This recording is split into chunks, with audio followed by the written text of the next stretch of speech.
Hi everyone and welcome to the third installment of our Instagram live series with country music stars.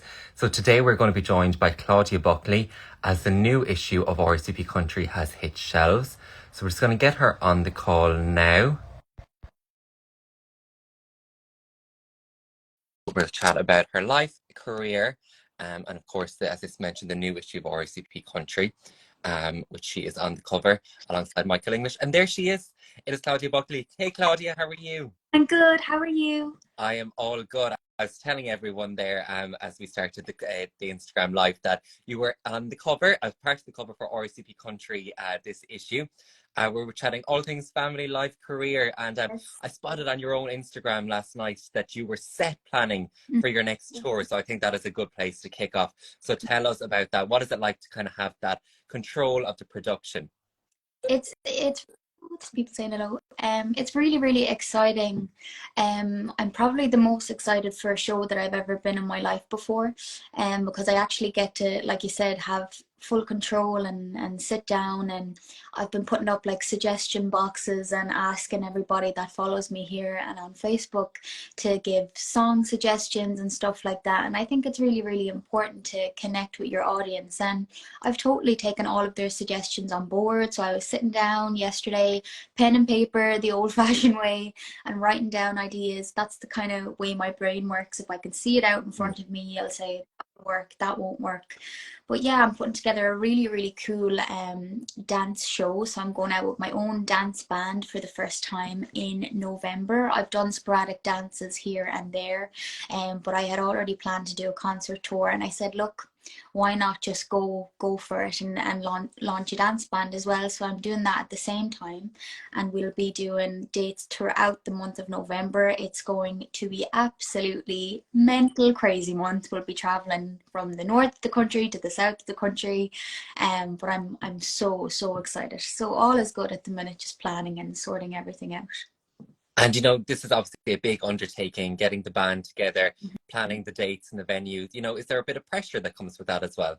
Um, there is, because like you said, getting the venues and dates together and making sure nothing clashes with anybody else in the area, that, any other singer that may also be in the area that night, or so on and so forth. But I have an amazing band behind me. They are so excited and they're on board with me 100%. They're really cool guys and really talented musicians. And it's gonna be something that they've never seen before, that, the people of Irish country music, they've never seen before. We're doing a stage plan at the minute. It's going to look so cool and big, and I'm really just so excited about it. And let's roll back a small bit and tell everyone how you got into music originally. So I grew up immersed in country music, I guess you could say. From when I was a very small child, my earliest memories of, like I talked to you about, going to school with my mum, and she'd be dropping us every morning with my brother and sister, and the second we'd get into the car, it was all CDs and stuff then, and she would stick on, a George Jones CD, or she loved a John Hogan CD, a Jimmy Buckley CD. She wouldn't admit that, and that's how I know all of the songs. And I don't think I could be any other way. I understood it from a young age, and I absolutely live and breathe it. I absolutely love country music more than anything. So that's kind of how it started out. And then as I got older, I was performing on like various, I suppose, shows, theatre shows. I went to like a little stage school in Galway on the weekends. I was in choir in school. I was really shy. And the other kids, once they heard me sing in the choir, they were like, oh, that quiet girl from second year. you know that's kind of the way that was. And then as soon as I was able to start sit down and planning when I was a teenager how I would make this work as an adult, if I could see any way into it at all, I was going to do it. It was the only option for me, really.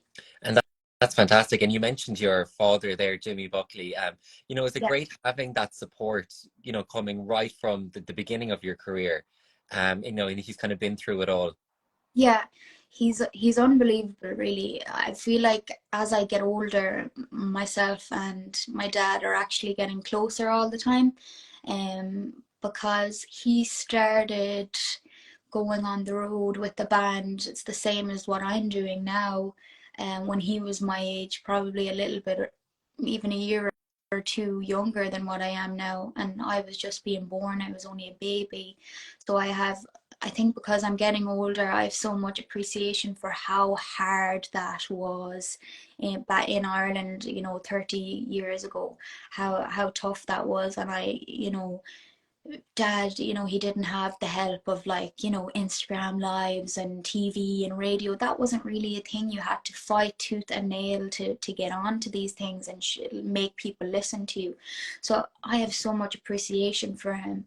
And he's so supportive of this whole thing happening. He said, that he's going to be coming to one of the shows. He'll sneak in the back, or he'll stand at the side of the stage or wear a disguise. I love that. Guys into what, but I'm very, very lucky. I don't take him for granted. We're very close. That's lovely. And family was a really big theme in the interview that we did in this month's issue of RCB Country, and you've a great connection to your sister as well.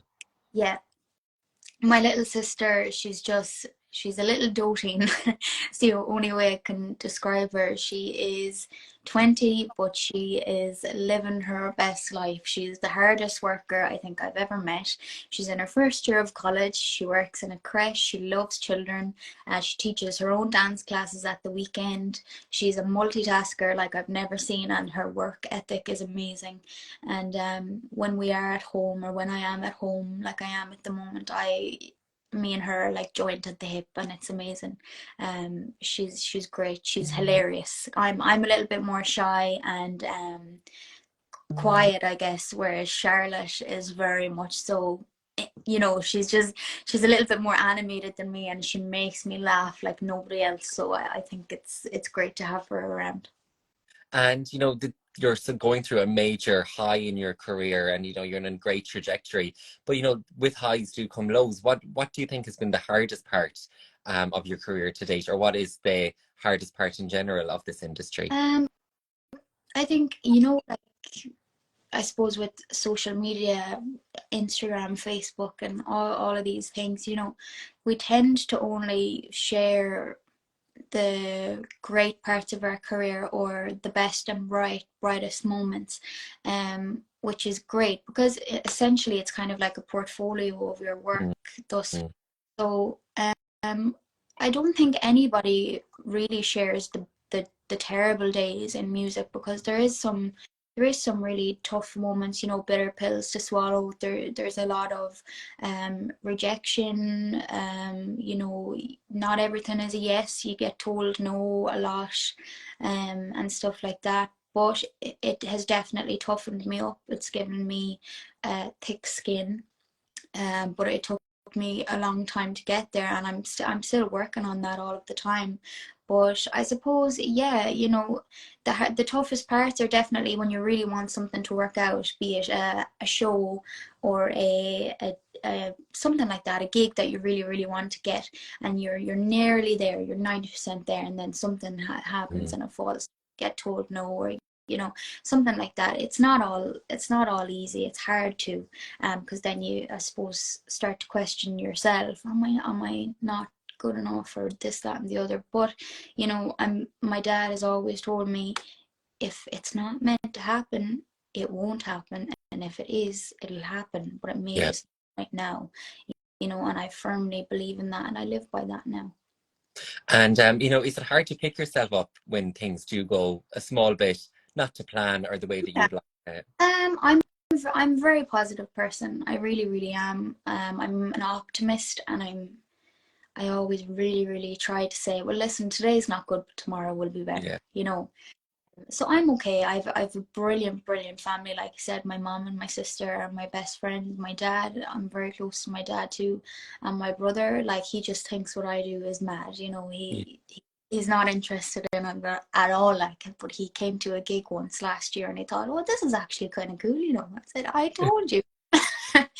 You know, so no, I'm lucky. I have great people around me, and to be honest with you, for everything that goes wrong, a million things go right. It's a wonderful, wonderful career to be a part of, and I, like I said, I live and I breathe music, so I'm happy enough. And what is your favorite song to perform? Oh, oh, that's a tough one. I suppose, God, I love anything Dolly. I love anything Shania Twain. I love, You're Still the One. That one where Shania came out in the big white horse and all that. I love that. But I wrote a song recently with a friend of mine called Colum Gavin. He is an amazing writer, and it's called Honeybee. It's a love song. He brought forward this idea, and I love performing something of my own. So I like performing that song because I suppose it's our own. Yeah. And where is your favorite venue to play? Again, a tough question. Yeah, I suppose, oh God, the county of Donegal has always been really, really good to me. The supporters in Donegal are like, I just find they're like nowhere else in the country. They are die-hard country music fans, and they will follow you everywhere. And they're the most loyal, supportive fans. So anywhere in Donegal, like Clonmany Festival, that's such a blast every year, to be a part of. And we only did that 2 weeks ago in the square in Clonmany town, and there was thousands of people out. That was amazing. And then we did the SSE Arena in Belfast for the Farmers Bash. That was really, really cool. And then we did all that one in London where Adele did her live from, she did that live performance in London. It was like her comeback. I forget the which. The Palladium? That's it. Sorry. Blank. There we go. Stadium cool. I remember I walked in and I was like bringing my rucksack down the hall and then going in my tracksuit pants and my, whatever. And then this big picture of Adele on the wall. She had been there like a couple previous, and I was like, this is just mental, but it was cool, really cool. And is there competition on the country music scene? Um, I suppose it's whatever way you want to look at it, but my own personal experiences, everybody's been really supportive toward me, and anyone that I've come in contact with. I see you don't really get to see everybody much because you're out doing your own thing and your own gigs, and especially when I go into October, November time, I don't think I'll see anybody because we're going to be so busy, which is a great but competition, I suppose not really, to be honest. I think everybody's just happy enough to see everyone else doing their own thing, because at the end of the day we're all just trying to do the same thing, make a living out of something we love to do. Well, that is perfect. And tell everyone where you're going to be playing later this year and how they can get tickets and come and see you live. So everybody, if you want to come and see my show, we will be in concert in various places around the country. We'll be doing the iconic Monroe's Tavern in Galway. We will be doing the TLT Prop Room in Drogheda in December for a Christmas party. We're going to be doing Cashel in County Tipperary. We're going to be doing Tyrone, and Philomena Begley will be joining me on that show. So there are concerts. And then my dance dates are going to be launching in the next month or 2 weeks. So I will keep tuned for all of those dates, but you can find them all on my socials will be on like Facebook, Instagram, on my website as well. And for anyone looking to read Claudia's interview in this month's RSVP Country, it is on shelves at the moment. And you can also head over to rsvplive.ie/country music to keep up with all the latest country music news, interviews, gig dates, and videos, anything you want to see. And you also have the opportunity to sign up to our country music newsletter, which will bring all of that to your inbox once a week. So, Claudia, on that note, thank you so much for your time, and best of luck with the gigs. We look forward to seeing what happens. Thank you so much. If you want to come, just let me know. Of course. See you later. Bye.